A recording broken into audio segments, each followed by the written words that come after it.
stop now, up to the 36-yard line. Jason Miller carries the mail again, and the defensive end, Dave Culp, hauls him down with inside a minute to go in the first half. It is 6-0 Mahnomen.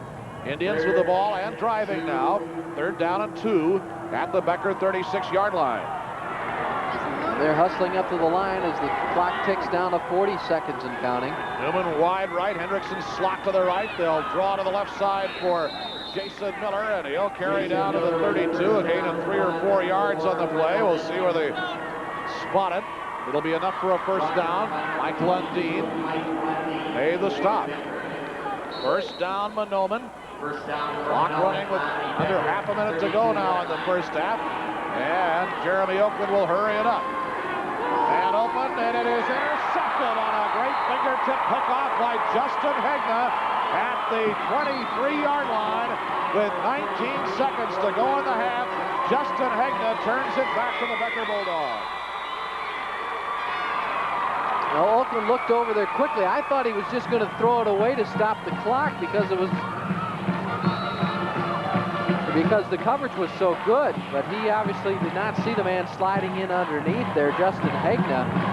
Took it away from Casti, gives Becker the ball back, but with just a few seconds left, they're just going to run the clock out here and take it in down 6 points. A lot of motion there at the whistle, or at the snap, but apparently nothing will be called, and the big pursuit will knock it back to the 17 or 18-yard line as time expires in the first half. So the Mahnomen Indians looked very much as though they were going to march right back down and mount a threat, but the big interception play turns it right back to Becker and puts a damper on that fire. It'll be interesting to see if we get a chance to talk to Dwight Lundeen here before the intermission.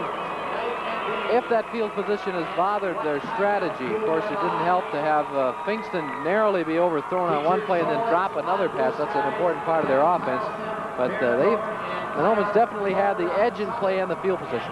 It is halftime of our Class C game. It's Mahnomen 6 and Becker nothing. And Perry Williams is on the field with Becker coach Dwight Lundeen. Perry? Thank you, Doug. You know, Coach, it seems to be a matter of field position so far. Has that altered your strategy offensively? Quite a bit. We haven't had any field position at all. You know, they made a big interception early in that first quarter and left us in the hole. Then they made a great punt and a great punt return and knocked it in for the touchdown. So we need a few more breaks that second half and regroup and come out with a little better field position. We can open up our offense a little bit. Your defense has risen to the occasion a couple times with a couple of turnovers to at least keep you in the close. Yeah, our defense has played pretty well. We've held Miller down. We're not going to totally shut him down ever, but we need to get the ball to the offense in better field position for sure that second half. You had a big second half last week in the semifinals. I'm sure you're looking for that offensive output again today. We hope so. Okay, good luck, Coach. Thanks for stopping by. Thank you. Dwight Lundeen and the Bulldogs trailing by 6 here at halftime of the championship game. Let's go back upstairs to Doug.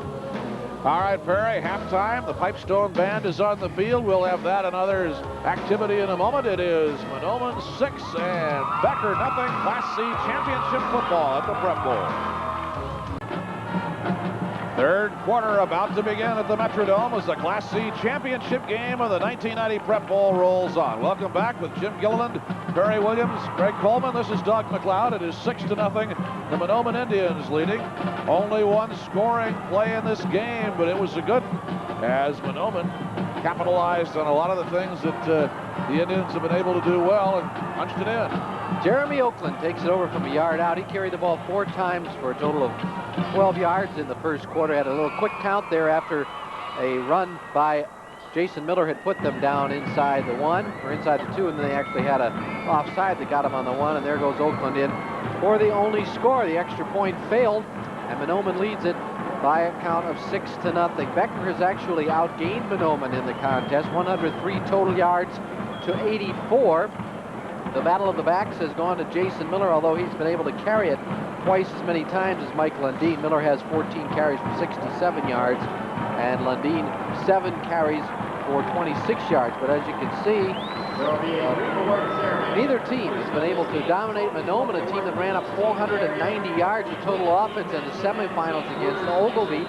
They've had the edge in field position, much to their own credit for the first half, but Becker fought off a first half close contest in the semifinals where 7-7 with Southland of Adams and then poured it on in the second half. So not out of it by any means. In fact, as you see, they have the slight edge in the statistics in terms of yardage through the first 24 minutes of this game. And now Jeremy Oakland, as you look at the shot from him from behind Jeremy Oakland as he prepares as the deep man to receive the kick coming from Becker. He is one of the two deep men.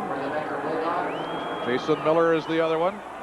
And as we get set for the start of the second half, a reminder that we have a full day of football action yet to go. It began with Hills Beaver Creek taking the 9-man championship this morning in a 28-21 decision over Argyle. Coming up next, Minneapolis De La Salle against Bird Island Olivia Lake Lillian. Bold in the Class B game. Later on, we'll have the Friendly Tigers and the Sartell Sabres for the Class A tilt, and the Anoka Tornadoes and the Elk River Elks will go at it in the Double-A battle tonight. Here's the kickoff to start the second half. It'll go to Jason Miller, who picks up the ball at the 11-yard line, and a little fake reverse. Will carry it to the 15. Oh, he's got Here goes Miller. One man to beat, and that man is the guy who locked him up, Jamie Hoosman, the Becker kicker and quarterback, and he was the last human being wearing blue and white between Jason Miller and Pater. Hoosman is just a great heady ball player. You can see when he gets up from making this tackle. We'll look at it again. They get the defense thinking reverse, the fake to Oakland, and then Miller, with that good cutback ability and the good speed, takes it down. There's Houston making the tackle. He got up right away, concerned about the kickoff coverage, not happy about making the tackle, but he was upset that they let him get that far. First and 10 at the 44. Jason Miller gets the call, crossing the 45 and up to the 50 for a gain of about 6 on the play. As the defensive right tackle Chuck Olson, a 6'2", 205 senior, made the stop. Again, Mahnomen relying on that quick striking ability into the hole very quickly. Miller had good yardage before they were able to put a paw on him. Just underway with the third quarter. Mahnomen 6 and Becker nothing. With Jim Gilliland, Doug McLeod, it is second down and 3 for Mahnomen. Over left tackle and pushed back a goodly long way was Roy Bierge. Defense staying tough for Becker. They try to send Bierge through, the first man through, and it's going to be third down and a long 3 to go as they stack him up. Good defensive play there by Piccolo as he held on until the reinforcements could arrive. Ball is at the Becker 49-yard line. Third down and 3. Jeremy Oakland, the senior quarterback, on the fake, on the carry, to the sidelines, and driven out at the 44-yard line by Justin Hegna, the cornerback.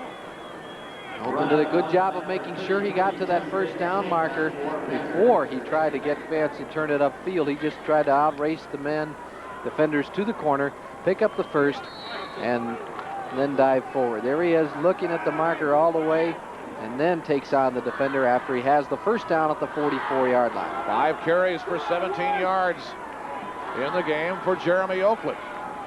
Slot right, the draw to Miller over the line and down to the 35. He had and another first down or close. Well, he will not get the first down, but it'll be close. Credit that line again. We talked about the 4 200-pounders that are going to war in there for Mahnomen, and they had a hole cleared away that Miller had 6 or 7 yards before they could touch it. It is second down and 1. Shy of the 35-yard line in Becker territory. Mahnomen with the lead and the ball. Oakland for Miller. Got the first down and a yard more. Mahnomen has exercised a good degree of ball control football over the year, going to a 12-1 with only that loss to Breckenridge over the way. And it raised an interesting sort of a trivia question, like who's the Mahnomen punter? We saw Chris Newman already, but that's the first time he's had to go for a while. The Indians have averaged better than 7 yards of play in tournament play so far and have not needed to punt until today. In fact, with the exception of an interception and time expiring in the first half, the Indians would have scored on every possession against Ogilvie last weekend. Every possession. First and 10 at the 34-yard line. The draw goes across the 30, and again it's Jason Miller who just continues to knock on it and squirt through. The stop made by Jeremy Kalish, the big 6'2", 220 senior defensive left tackle for Jason Miller in the ballgame. An important 30 yards of defense coming up for Becker here because they do not want to go 2 scores down with Mahnomen's renowned defensive capabilities.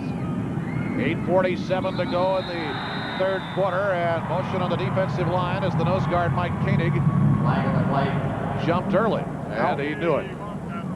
Oakland doing a good job with that staggered count. He's gone often enough on first sound that Becker's got to be ready for it. That time he got him to commit early, and it will be 2nd and short now. And this will likely be an early count, too. It's such a great, smart thing to do after you've already got somebody to commit, to come right back and hit them with an early count again next time, because then they're thinking about it. And they're back on their heels a little bit. That's right. Chuck McNamee leads the Mahnomen Indians to the line. He's their 6', 165 junior center. 2nd and 1 at the 25-yard line. It goes to Roy Bierke, the fullback, and he went blasting through to the 17-yard line.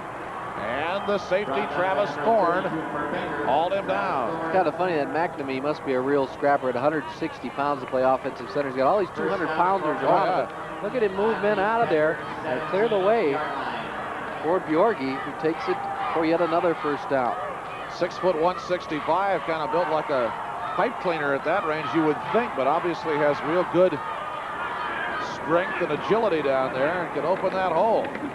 Here goes the hand on the counter to Jason Hendrickson, and he squirts over the 10-yard line down to the 7. Jason Hendrickson, the senior running back of the Mahnomen Indians, and it's going to be 1st and goal at the 7. Jason Finkston on the stop.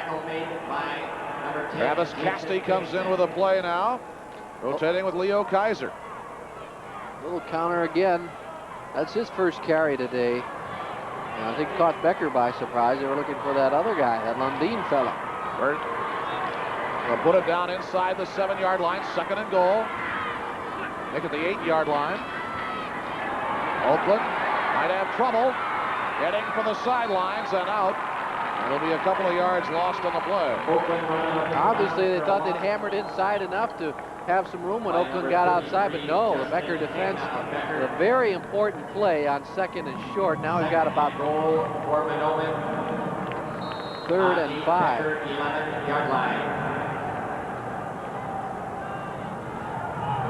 You saw Dave Culp, the defensive end, in there, and then the good pursuit mounted by Justin Hagna that finally drove him out of bounds. It's 3rd down at the 11. 3rd and 4. They bust one right up the gut that time with a fullback, Roy Bierke, and that's basic fullback duty right there. I slam it in your stomach and you knock him through the line. Still a good 2 yards to go now, and a big 4th down coming for Becker. They've had bad field position all game, but they take bad field position over giving up a first down and another score here.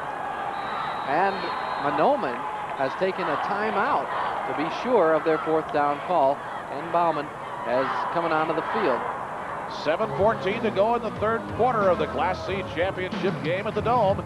It is Mahnomen 6 and Becker nothing, and we'll be right back. The biggest play of the game coming up here, 4th down at about 2 yards for Mahnomen on the Becker 9-yard line, leading 6-0, trying to add to it. And Becker must stop them in order to hang close here.